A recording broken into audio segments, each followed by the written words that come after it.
உலகெங்கும் வாழும் என் இனிய சகோதர சகோதரிகளுக்கு வணக்கம். நம்ம சேனலுக்கு ஆதரவு கொடுத்துட்டு வர எல்லா நல்ல உள்ளவங்களுக்கும் முதல்ல நன்றி. நம்ம இந்த பதிவுல 2026 ஏப்ரல் மாதம் துலா ராசிக்கான ராசி பலன்களை பார்க்கிறோம். இந்த ராசி பலன்கள்ல முதல்ல நவக்கிரகங்களுடைய மாறுதல், அதனால மாறக்கூடிய பலன்கள் நமக்கு என்ன கிடைக்கும் அப்படிங்கிறதையும், அடுத்தது உங்க ராசியில் இருக்கக்கூடிய ஒவ்வொரு நட்சத்திரங்களுக்கும் தனிப்பட்ட முறையில் எடுக்கப்பட்ட ஏப்ரல் மாதத்திற்கான சுப நாட்கள் எது, அசுப நாட்கள் எது, யோக நாட்கள் எது அப்படிங்கிறதையும், சந்திராஷ்டமங்கள் எது அப்படிங்கிறதையும் ஒன்னொன்னா பார்க்கலாம். முதல்ல ராசி பலன்களை பார்க்கலாம். உங்களுடைய ராசிநாதன் ராசிக்கு 8ஆம் இடத்திற்கும் அதிபதி. 8ஆம் இடத்திற்கு அதிபதி இப்ப இந்த ஏப்ரல் மாசத்துல சுக்கிர பகவான் 7ஆம் இடத்துல, ராசிக்கு 7ஆம் இடத்துல இருக்கிறாரு. 7ஆம் இடத்துல சுக்கிர பகவான் இருக்கிறதுனால மனைவியினால, கூட்டு தொழில், நண்பர்களால உங்களுக்கு ஒரு நல்ல ஒரு தன வரவு இருப்பதற்கான வாய்ப்புகள் இருக்கு. அதே மாதிரி அஷ்டமாதிபதி 8ஆம் இடத்து அதிபதி 7ஆம் இடத்துக்கு வர்றப்போ சில பிரச்சனைகள், வியாபாரம் பண்றதுல ஒரு சில பிரச்சனைகள் கூடவே வரத்தான் செய்யும். மனைவியினால, மூத்த சகோதரிகள்னால சில பிரச்சனைகளை நீங்க சந்திக்க வேண்டியதும் வரும். அடுத்து உங்க ராசிக்கு தன சப்தமாதிபதி என்று சொல்லக்கூடிய 2-7 அதிபதியான செவ்வாய் பகவான் 6ஆம் இடத்துல இருக்கிறார்.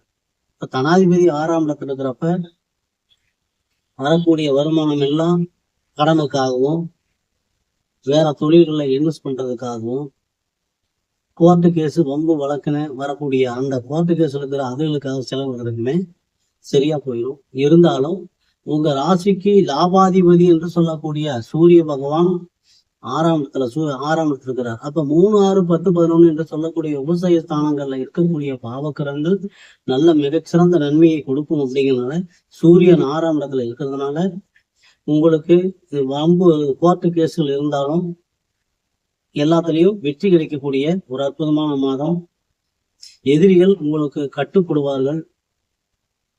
அதே மாதிரி போட்டித் தேர்வுல முயற்சி பண்றவங்களுக்கு வெற்றிகள் கிடைக்கும். அரசு கிட்ட இருந்து அரசு சார்ந்த தொழில்கள் செய்கிறவங்களுக்கு, டெண்டர் எடுக்கிறவங்களுக்கு எல்லாம் சரியான வெற்றி கிடைக்கும். ஏப்ரல் 14ஆம் தேதிக்கு மேல சூரிய பகவான் உங்க ராசிக்கு 7ஆம் இடத்திற்கு வராரு. அங்கே உச்சம் அடைகிறார். லாபாதிபதி உச்சம் அடைவது ரொம்ப ரொம்ப சிறப்பு. மிகச்சிறந்த தனயோகம். நீங்க விரும்பினதெல்லாம் கிடைக்கக்கூடிய, உங்களுடைய அபிலாசைகள் எல்லாத்தையும் நிறைவேற்றக்கூடிய ஒரு அற்புதமான ஒரு மாதம் இந்த ஏப்ரல் மாதம் துலா ராசிக்காரங்க. அடுத்தது உங்க ராசிக்கு 3ஆம் இடத்திற்கும் 6ஆம் இடத்திற்கும், 3ங்கிறது முயற்சி ஸ்தானம், இளைய சகோதர ஸ்தானம் இருக்கிறவங்க 6ஆம் இடம் இப்ப பார்த்தோம். இப்ப 3ஆம் இடத்திற்கு அதிபதி குரு பகவான் உங்களுடைய பாக்கியஸ்தானத்துல அமர்ந்து 3ஆம் இடத்தையே பார்க்கறதுனால உங்களுடைய இந்த ஏப்ரல் மாதத்துல நீங்க எடுக்கக்கூடிய எல்லா முயற்சிகளும் முழு வெற்றி அடைந்து அதனால சீரும் சிறப்புமா வாழக்கூடிய ஒரு நல்ல நிலை இந்த ஏப்ரல் மாதம் உங்களுக்கு இருக்கு. அடுத்தது சுக பஞ்சமாதிபதி என்று சொல்லக்கூடிய சனி பகவான் ராசிக்கு 6ஆம் இடத்துல இருக்கிறார். அந்த குழந்தைகளுடைய உடல் நலன்ல அக்கறை எடுத்துக்கணும். அதே மாதிரி வண்டி வாகனங்கள்ல போறப்ப ரொம்ப ரொம்ப ஜாக்கிரதையா போகணும். ஏன்னா 6ஆம் இடத்துல செவ்வாய், சனி, சூரியன் காம்பினேஷன் இருக்கிறதுனால விபத்துக்கள் நடப்பதற்குண்டான வாய்ப்புகள் அதிகமா இருக்கு. அதனால ரொம்ப ஜாக்கிரதையா இருந்துச்சு. அடுத்து உங்க ராசிக்கு பாக்கியஸ்தானத்திற்கும் விரயஸ்தானத்திற்கும் அதிபதியான 12ஆம் இடத்துக்கு அயனசேன ஸ்தானத்திற்கும் அதிபதியான புதன் பகவான் ராசிக்கு 5ஆம் இடத்துல இருக்காரு. 5ஆம் இடத்துல ஏப்ரல் 10 வரைக்கும் இருக்காரு. அப்ப அந்த ஏப்ரல் 10க்குள்ள உங்க பூர்வீக சொத்துக்கள்ல காலி நிலத்துல விற்கிறது, வாங்குறது, அல்லது அது பாகம் பிரியாம இருக்கிறது, இந்த மாதிரி பிரச்சனை எல்லாத்தையுமே நீங்க சரி பண்ணிக்க கூடாது. ஏப்ரல் 10க்கு மேல உங்களுடைய பாக்கியாதிபதி உங்க ராசிக்கு 6ஆம் இடத்துக்கு போறாரு. அங்க நீச்சமாகிறார். அப்ப இந்த டைம்ல இது வரைக்கும் காலி நிலம் விற்கவே இல்லையா அப்படிங்கிறவங்க விற்கிறதுக்கு முயற்சி பண்றதுக்கு ஒரு அருமையான சந்தர்ப்பம். ஈஸியா விற்கிறோம். ஆனா அதே சமயம் இந்த டாக்குமெண்ட்ல கையெழுத்து போடுறது, ஜாமீன் கையெழுத்து போடுறது, செக்ல கையெழுத்து போடுறது, ஒப்பந்தங்களை படிச்சு பார்க்காம கையெழுத்து போடுறது, புதிய ஒப்பந்தங்களை மேற்கொள்றது, இதையெல்லாம் ரொம்ப தவிர்க்கிறது ரொம்ப ரொம்ப சிறப்பு.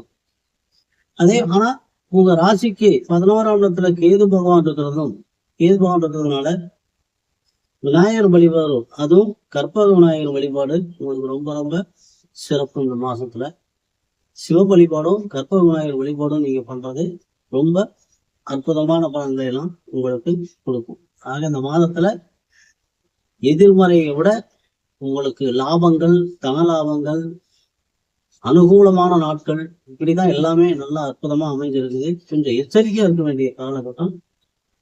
அதை மட்டும் நீங்க கரெக்ட் பண்ணிட்டீங்கன்னா இந்த ஏப்ரல் மாதம் உங்களுக்கு சுபமான அற்புதமான மாதம்.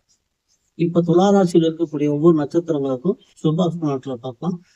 சித்திரை 3, 4 பாதங்கள்ல பிறந்தவர்களுக்கான சுப நாட்கள் ஏப்ரல் 1, 2, 4, 6, 8, 11, 14, 16, 18, 19, 22, 26, 28, 29. அசுப நாட்கள் ஏப்ரல் 5, 7, 10, 20, 24.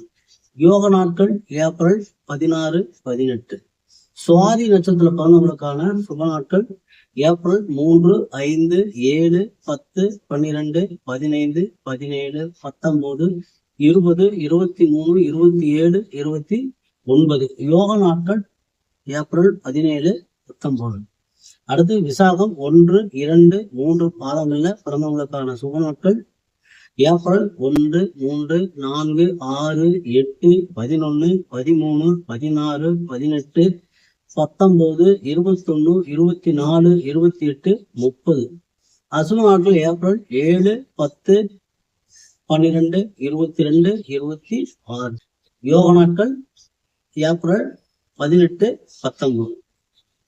சந்திராசிரமம் அப்படின்னு பார்த்தா 19 நாள் 26 இரவு நள்ளிரவு 12:30 முதல் 21 நாள் 26 மாலை 1 மணி வரைக்கும் சந்திராசிரமங்கள்.